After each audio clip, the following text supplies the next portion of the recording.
নমস্কার বন্ধুরা, রান্নাঘরের টুকিটাকিতে আপনাদের সকলকে স্বাগত।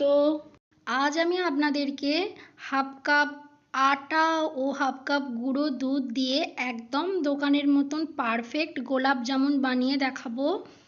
আর ভীষণই টেস্টি হয় এই গোলাপ জামুনগুলো।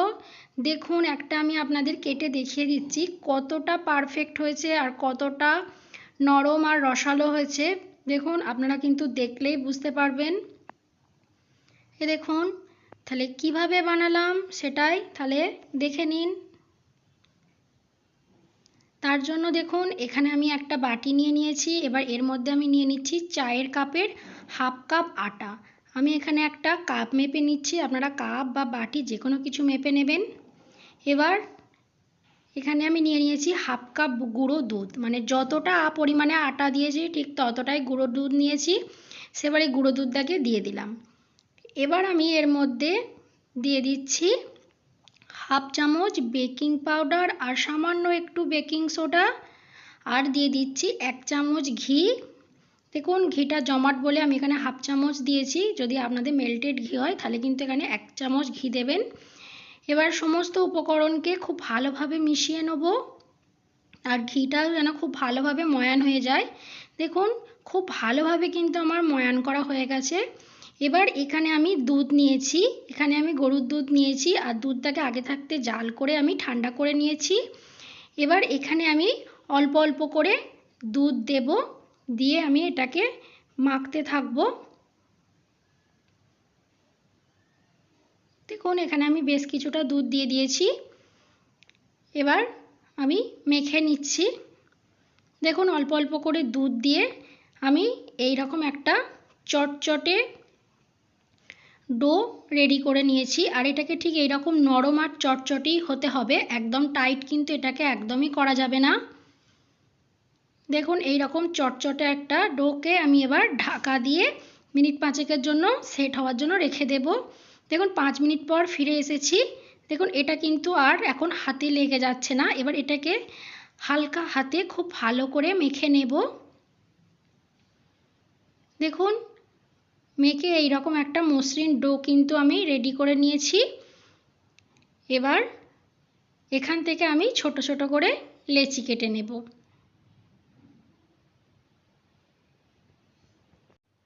দেখুন, ঠিক এইরকম ছোট ছোট করে আমি লেচিগুলো করে নিয়েছি। খুব একটা বড় লেচি করবেন না, কারণ এগুলো ভাজার পর রসে দেওয়ার পর অনেকটাই বড় বড় হয়ে যাবে। এবার এগুলোকে আমি মসৃণ করে গোলা বানিয়ে নিচ্ছি, দিয়ে গোলাপ জামুনের শেপ দিয়ে নিচ্ছি। দেখুন, ঠিক এইরকম করে আমি সমস্তগুলোকে করে নিচ্ছি। এবার দেখুন, এখানে একটা কড়াইয়ের মধ্যে আমি তেল গরম হতে দিয়ে দিয়েছি। আর তেলটাকে কিন্তু একদম গরম হবে না, হালকা সামান্য একটু গরম হবে। সেই সময় কিন্তু আমি এই গোলাপ জামুনগুলো দিয়ে দেবো। দেখুন, এই রকম একটা হালকা বুদবুদি কাটবে, ঠিক সেই সময় আমি দেখুন গোলাপ জামুনগুলো দিয়ে দিয়েছি। এবার উপর থেকে হালকা হালকা করে তেল আমি ছিটিয়ে দিচ্ছি। এই দেখুন, এইভাবে দিচ্ছি। এইভাবে এখন কিন্তু একদমই নাড়বেন না। এবার দেখুন, কড়াইটাকে আমি একটা সাঁড়াশির সাহায্যে ধরে এইভাবে হালকা করে ঘুরিয়ে দিচ্ছি। দেখুন, সমস্ত মিষ্টিগুলো কিন্তু ওপরে ভেসে উঠেছে, নাহলে কিন্তু কড়াইয়ের গায়ে বসে যাবে। এই রকম প্রসেসটা কিন্তু করতেই হবে। এবার দেখুন, হালকা হালকা করে খুন্তি দিয়ে কিন্তু আমি অনবরত তেলটাকে নাড়তে থাকছি। আর দেখুন, মিষ্টিগুলো কিন্তু একা একাই ঘুরছে। এ দেখুন, এইভাবে কিন্তু আমি অনবরত একটা চামচ দিয়ে নেড়ে চেড়ে মিষ্টিগুলোকে ভেজে নেবো। এইভাবে অনবরত নাড়লে কি হবে, গোলাপ জামুনের সব দিকটাই কিন্তু সমান একটা কালার আসবে। দেখুন, এইভাবে অনবরত নেড়ে চেড়ে কিন্তু আমি মিষ্টিগুলো ভাজতে থাকছি। দেখুন, বেশ কিছুক্ষণ ভেজে নেওয়ার পর দেখুন কালারটা ঠিক এইরকম চলে এসেছে। এই সময় গ্যাসের ফ্লেমটা একদম লোয়ে রেখেছিলাম, একটু বাড়িয়ে দেবো। দেখুন, একটু আঁচটাকে বাড়িয়ে দিয়ে আমি ঠিক এই রকম কালার করে গোলাপ জামুনগুলোকে ভেজে নিয়েছি। দেখুন, এবার এই সময় গোলাপ জামুনগুলোকে আমি তেলটা ঝরিয়ে উঠিয়ে নেবো। ঠিক এই রকম ডার্ক কালার করেই ভাজতে হবে, কারণ রসে দেওয়ার পর এর কালারটা অনেকটাই হালকা হয়ে যাবে। এবার এগুলোকে তুলে একটা প্লেটে আমি রেখে দিচ্ছি। এধারে দেখুন, চিনির শিরাটা বানিয়ে নেওয়ার জন্য আর একটা পাত্রে আমি 1 কাপ জল আর 1 কাপ চিনি দিয়ে দিচ্ছি। দিয়ে এবার এটাকে খুব ভালো করে নাড়াচাড়া করে দিচ্ছি। যতক্ষণ না চিনিটা গলে যাচ্ছে ততক্ষণ আমরা অপেক্ষা করব। দেখুন, চিনিটা খুব ভালোভাবে গলে গেছে। এবার এটাকে আমরা 2 মিনিট মতন একটু জাল করে নেব, যাতে এর মধ্যে একটা চটচটে ভাব এসে যায়। দেখুন 2 মিনিট জাল করার পর এর মধ্যে হালকা চটচটে ভাব এসে গেছে। ঠিক এই সময়তেই আমি ভেজে রাখা গোলাপ জামুনগুলো এর মধ্যে দিয়ে দিলাম। দিয়ে খুব ভালো করে নাড়িয়ে চাড়িয়ে আমি 1 মিনিট মতন এই রসেতেই গোলাপ জামুনগুলোকে খুব ভালো করে ফুটিয়ে নেব। আর গ্যাসের ফ্লেমটা লো টু মিডিয়ামে রেখেছি। দেখুন এবার আমি গ্যাসটা বন্ধ করে ঢাকা দিয়ে আধা ঘন্টার জন্য রেখে দিলাম। এবার দেখুন আধা ঘন্টা পর কতটা সুন্দর হয়েছে, কত বড় বড় হয়ে গেছে, আর সমস্ত চিনির শিরাটা কিন্তু এরা টেনে নিয়েছে। দিয়ে দেখুন ডবল হয়ে গেছে, আর দেখুন কতটা রসালো হয়েছে।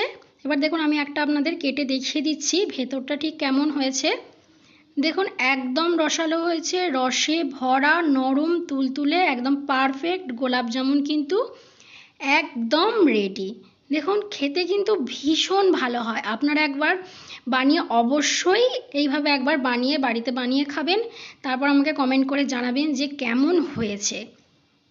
তো বন্ধুরা আমার এই রেসিপিটা কেমন লাগলো কমেন্টে কিন্তু অবশ্যই জানাবেন, আর ভিডিওতে একটা লাইক করে আমার চ্যানেলটিকে সাবস্ক্রাইব করে দেবেন, যাতে আমি যখনই কোনো নোটিফিকেশান